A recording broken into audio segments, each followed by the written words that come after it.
pessoal, tudo bem? Professor Bruno Lima na área, aqui com a nossa galera do Estratégia Concursos. Dentro desse bloco, a gente vai trabalhar com a parte de fatoração de polinômios. Especificamente, a gente vai dar uma geral aqui, no caso conhecido como diferença de dois quadrados. Redes sociais estão na tela para quem precisar acompanhar. E o caso, moçada, conhecido como diferença de dois quadrados, ele é razoavelmente identificável, vamos colocar assim, né? Se eu falo de diferença, é porque necessariamente para eu fatorar um polinômio usando esse caso, eu vou ter que perceber um sinal de menos. Isso é uma regra, tá bom? E quando eu falo que é uma diferença de dois quadrados, é porque então necessariamente vai ter que ser um binômio, ou seja, um termo, uma expressão que tenha exatamente dois termos, ok? E além disso, eu vou ter que perceber que esses dois termos possuem raiz quadrada. Então aqui, vale inclusive um lembrete aí, se você não estiver com as ideias bem ajustadas, por exemplo, sobre a parte de radiciação de monômios, eu sugiro que você dê uma revisada nessa parte, tá bom? Claro, aqui eu vou mencionar alguns detalhes, mas para dar uma reforçada e uma treinada é legal você passar na parte de radiciação de monômios. Como assim, Bruno? Me explica aí o que está acontecendo. Olha só. Quando a gente fala da diferença de dois quadrados, eu tenho aqui então, olha, uma situação que atende perfeitamente o que foi colocado. Por quê? Eu tenho uma diferença, ou seja, eu tenho aqui um sinal de menos, ok? E eu tenho um sinal de menos para dois termos que possuem raiz quadrada. Concordam comigo? 4a ao quadrado é um termo que tem raiz quadrada. E o 9b elevado à sexta também é um termo que tem raiz quadrada. Eu só preciso que vocês tomem um pouquinho de cuidado, porque alguns alunos às vezes acham o seguinte: ah, professor, mas o 4b elevado à sexta não tem raiz quadrada. Desculpa, o 9b elevado à sexta não tem raiz quadrada, porque o 6 não tem raiz quadrada. E aí eu preciso que você se lembre que para você tirar a raiz quadrada de um monômio, você não tira a raiz quadrada do expoente. Eu preciso apenas que o expoente seja divisível pelo índice. Então, na realidade, a raiz quadrada de 9b elevado à sexta vai ser a raiz quadrada de 9, que é quanto? A raiz quadrada de 9 é 3, e a raiz de b elevado à sexta. Quanto que vai ser a raiz de b elevado à sexta? Aí você vai se lembrar que o expoente, basta você dividir por 2. 6, se eu for dividir por 2, vai ter que dar 3. Então, conclusão. O que você faz no caso conhecido como diferença de dois quadrados? Você vai tirar a raiz quadrada dos dois termos. Então, quanto que é a raiz quadrada de 4a ao quadrado? Raiz quadrada de 4a ao quadrado é 2a. Raiz quadrada de 4 dá 2, e a raiz de a ao quadrado dá a. Quanto que é a raiz quadrada de 9b elevado à sexta? A raiz quadrada de 9b elevado à sexta é 3, raiz de 9 dá 3, raiz de b elevado à sexta é b elevado a 3. Então, conclusão. Conseguiu tirar a raiz quadrada dos dois termos? Conseguiu. O que você faz? Agora você vai reescrever isso. Uma hora com o sinal de mais e uma hora com o sinal de menos. Fica assim, olha. 2a mais 3b ao cubo, 2a menos 3b ao cubo. Pronto. Você acabou de escrever essa expressão como um produto de outras duas. Ou seja, você acabou de fatorar essa expressão que foi colocada aqui, beleza? Lembrem-se, fatorar nada mais é do que transformar uma expressão num produto.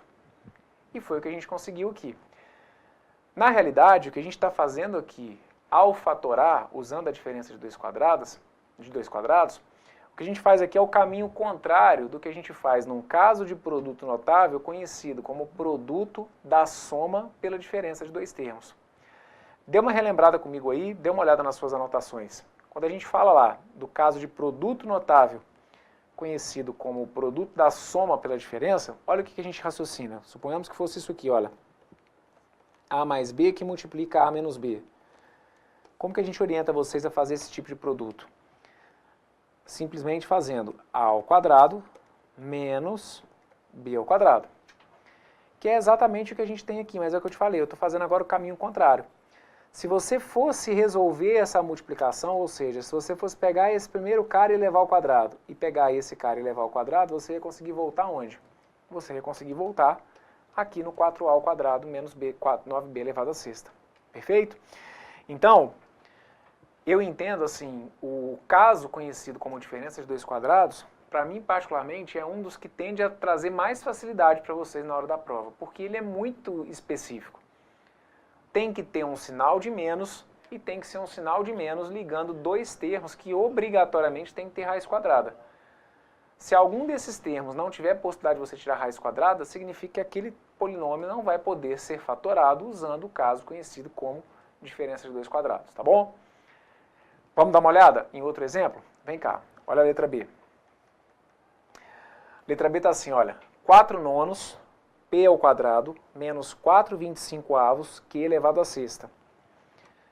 Então, observem, eu posso desconfiar aqui da diferença de dois quadrados? Posso. Tenho bons motivos aqui para desconfiar que a diferença de dois quadrados é um procedimento legal para eu fatorar aquele polinômio. Por quê? Porque primeiro que eu tenho um sinal de menos, é o que eu preciso ter mesmo. E eu preciso ter o sinal de menos unindo duas expressões que têm raiz quadrada. 4 nonos p ao quadrado tem raiz quadrada. 49/25 q elevado à sexta tem raiz quadrada. Então acabou. Ah, mas qual que é a raiz quadrada de 4 nonos p elevado ao quadrado? Ora, a raiz quadrada de 4 é 2. A raiz quadrada de 9 é 3. A raiz quadrada de p ao quadrado vai ter que ser p. Então fica 2p sobre 3. Ah, quanto que é a raiz quadrada de 49? Ora, a raiz quadrada de 49 é 7. Quanto que é a raiz quadrada de 25? Ora, a raiz quadrada de 25 é 5. E quanto que vai ser a raiz quadrada de q elevado à sexta? A raiz quadrada de q elevado à sexta, ela é calculada assim, olha. Você simplifica esse 3 com esse 2. E aí, desculpa, o 6 com 2. E aí você acaba encontrando o q elevado ao cubo. Então a gente fica com isso aqui, olha. 2p sobre 3 mais 7/5 de q ao cubo e 2p sobre 3 menos 7/5 de q elevado ao cubo. Ok? Então tá aqui, olha. O que eu acabei de fazer, tenta entender a lógica do que vocês estão construindo comigo aqui. O que eu acabei de fazer foi escrever essa expressão de uma outra forma equivalente. O que está sendo colocado aqui é exatamente a mesma coisa que está sendo escrito aqui, só que usando um produto. Por isso, então, eu digo que eu acabei de fatorar esse polinômio. Perfeito? Bruno, mas e se ao invés do sinal de menos fosse um sinal de mais? Não adianta, moçada. Com o sinal de mais, a coisa não fecha. Com o sinal de mais, a gente não pode trabalhar aqui com essa diferença de dois quadrados. Perfeito? E se algum desses termos aqui, por algum motivo, não tiver raiz quadrada? Também não pode se aplicar a diferença de dois quadrados. Se fosse o caso da gente fatorar, eu teria que seguir aí usando um outro caso de fatoração. Perfeito? Então a letra B está feita. Letra C. Na letra C, olha o cálculo que eu apresento para vocês aí, olha. 232.140 elevado ao quadrado menos 232.139 elevado ao quadrado. Esse tipo de situação é até bem comum, realmente, em algumas questões de prova, né? E o seu examinador ele pode sair do algebrismo e pular para o cálculo da matemática básica, né? Das potências e tal. Só que aí, ele amarra a coisa aqui muito bem. Porque não há o que se discutir. O que o candidato poderia, na hora da prova, pegar e fazer? Ah, professor, eu peguei aqui, olha, 232.140 e multipliquei por 232.140. Você pode pegar para fazer essa conta? Claro que pode. Ah, peguei lá o 232.139 e vou multiplicar pelo 232.139. Multipliquei. E depois você pode fazer a diferença. Em que ano que você vai terminar essa conta, eu não sei. Ou, não vou nem dizer que seja impossível, né? Mas quanto tempo você vai gastar na hora da prova para fazer isso, eu também não sei. E mais, né? Se vai valer a pena na hora de uma prova fazer uma conta como essa, eu também não sei. Então aqui é aquele tipo de questão que a gente vai na manha. Porque o que está sendo colocado aqui, olha, é um presente, é um convite, digamos, a você usar a diferença de dois quadrados. Porque olha o que eu tenho aqui, gente. Olha, eu tenho a situação mais evidente possível, né? Porque, olha, eu tenho uma diferença entre dois números que estão elevados ao quadrado. O que a gente acabou de colocar? Que eu vou ter que usar como padrão para trabalhar com isso daqui. Vou ter que colocar 232.140. Porque eu não tenho que calcular a raiz disso, gente.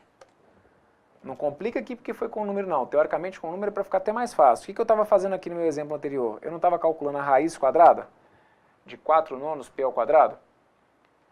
Eu não calculei aqui a raiz quadrada de 49/25 que elevado à sexta? Pois aqui eu vou fazer a mesma coisa. Eu vou calcular a raiz quadrada desse cara. Só que quando eu for calcular a raiz quadrada de 232.140 ao quadrado, esse 2 vai cancelar com esse, vai ficar só quem? Só o 232.140. Quando eu for calcular a raiz quadrada desse, corta esse 2 com esse, vai ficar quem? Vai ficar o 232.139. O que eu vou fazer? O combinado é, uma hora, escrever esses dois números com o sinal de mais, e outra hora escrever esses dois números com o sinal de menos. Poxa, professor, mas aí, qual que foi a vantagem disso? A vantagem disso, para e pensa bem a vantagem disso, olha para cá. Tente se imaginar calculando aí, olha, fazendo na mão essa potência, olha. 232.140 multiplicado por 232.140. Pensa aí no trabalho que isso não ia dar. A gente está substituindo aqui o nosso trabalho. Eu vou chegar ao mesmo resultado, só que agora trabalhando basicamente com o quê? Com essa soma. Porque essa diferença, tá claro para vocês? Essa diferença aqui daqui vai dar 1. Então esse meu segundo parênteses, ele é molezinha. O que eu vou ter que fazer é basicamente somar o 232.140 com o 232.139. Quanto que você iria acabar encontrando? 464.279. 464.279 que eu teria que multiplicar simplesmente por 1. Ou seja, acaba encontrando 464.279. Ok? Então pode fazer, mas eu não estou acreditando que isso aí dá certo, não. Então faça lá, calcule aí essa potência, calcule depois aqui essa outra potência, chegue aos resultados, faça a diferença, e aí você vai ver que vai chegar exatamente naquele número que está ali. Então, se acontecer na sua prova, de você pegar lá, né, alguma questão que traga, às vezes, potências assim, com números muito grandes, já começa a desconfiar, porque muito provavelmente aquilo ali, ou pelo menos tem grandes chances de que naquele modelo a gente tenha a aplicação de um produto notável, perfeito? Mas repara que, de novo, o padrão da diferença de dois quadrados foi mantido aqui na letra C. Eu tinha um sinal de menos e eu tinha dois números elevados ao quadrado. O que eu fiz? Tirei a raiz quadrada dos dois e escrevi uma hora esses dois números com sinal de mais entre eles e uma outra hora esses dois números com sinal de menos. Multiplica os resultados e a gente consegue então a decomposição seguindo essa regra. Perfeito? Bora lá então? Vem comigo. Vamos dar uma olhadinha no que eu coloquei para vocês aqui na letra D. A letra D é interessante pelo seguinte, vamos lá. Dá para você aplicar aqui a diferença de dois quadrados? Dá. Dá para você aplicar a diferença de dois quadrados. Olha, eu tenho ali um sinal de menos, então já existe a diferença. E a diferença entre dois números que têm raiz quadrada. Porque o x elevado à quarta tem raiz quadrada. O y elevado à quarta tem raiz quadrada. O que vai dar a raiz de x elevado à quarta e o que vai dar a raiz de y elevado à quarta? Bem, a raiz de x elevado à quarta é x ao quadrado. A raiz de y elevado à quarta é y ao quadrado. Então a gente coloca isso aqui uma hora com o sinal de mais e uma hora com o sinal de menos. Ok? X elevado ao quadrado mais y ao quadrado, que multiplica x elevado ao quadrado menos y ao quadrado. Só que o detalhe é o seguinte, essa decomposição aqui ela está correta, só que ela não é a chamada decomposição completa desse polinômio. A gente usa às vezes esse termo, né? A decomposição completa. Decomposição completa é querendo chamar a atenção para o seguinte, tenta simplificar o máximo que der, tente fatorar o máximo que der aquela expressão ali. E vocês vão perceber o seguinte, essa que está aqui, Naquela que está ali a gente não vai conseguir aplicar nenhum caso de fatoração, ok? Agora, nesse fator que apareceu aqui, vocês vão reparar que, de novo, eu vou conseguir trabalhar com a diferença de 2 quadrados, porque vocês concordam comigo que aquele segundo parênteses que está ali, ele continua sendo um modelo da diferença de 2 quadrados? Eu tenho um sinal de menos com dois termos que têm raiz quadrada. Então, o x ao quadrado menos y ao quadrado, ele ainda pode ser escrito assim. Então, olha, eu vou reescrever, esse primeiro que está aqui eu vou deixar, ok? X ao quadrado mais y ao quadrado, aquele ali eu vou manter. Então, vai ficar, ó, x ao quadrado mais y ao quadrado. Só que aí esse x ao quadrado menos y ao quadrado, como aquilo ali é uma diferença de 2 quadrados, eu tiro a raiz quadrada do x ao quadrado, tiro a raiz quadrada do y ao quadrado. A raiz quadrada do x ao quadrado é x. A raiz quadrada do y ao quadrado é y. O combinado não é escrever essas raízes, uma hora com sinal de mais e a outra com sinal de menos? Então ficaria, olha, isso aqui que multiplica x mais y, e depois que multiplica x menos y. E agora, sim, você vai perceber que não tem mais o que fazer, tá bom? Então significa que a gente conseguiu fatorar de forma completa essa expressão. E claro, gente, se vocês fizerem o caminho inverso, que eu sempre falo, eu digo assim, por experiência própria, eu, Bruno, como estudante às vezes, tá? Ah, mas eu não estou acreditando que isso aqui está certo. Então eu sempre fiz na minha prática de estudos a técnica de voltar conferindo. Então aqui, até como forma de treinamento, depois faça o caminho contrário, ou seja, pega esse cara, multiplica por esse. Então aplica lá a distributividade, olha, esse vezes esse vezes esse vezes esse vezes esse. Aí você vai chegar lá no resultado. Pega esse resultado e multiplica pelo x menos y. Aplica de novo a distributividade e tal. Veja se você vai voltar nisso daqui. E você vai verificar que sim. Então eu falo de novo, né? Como forma de treinamento e para você perceber que o que a gente está fazendo aqui tem sentido, né? Que essa expressão que está aqui, ela é essa, só que escrita através de fatores, que é uma ideia importantíssima na matemática. O processo de fatoração, vocês sabem, ele é importante com números naturais, né? Tanto que para tantos casos aí a gente pega e fala assim, ah, pega e fatora ali aquele número, pega e fatora o 30, pega e fatora o 60, então para várias situações a decomposição em fatores primos é importante na matemática básica. Assim como dentro da álgebra, a decomposição de polinômios em fatores acaba sendo também uma ideia importantíssima, uma ideia básica. Perfeito? E aí, tá tudo tranquilo? Ah, Bruno, tá tudo tranquilo. Todo lado de cá rindo às vezes é de desespero. Tá bom, faz parte do processo, né? Para quem já tem um pouquinho de facilidade com a área das exatas, isso aqui pra gente vira uma diversão, né? Mas para quem tem um pouquinho mais de dificuldade, tem que ter paciência, beleza?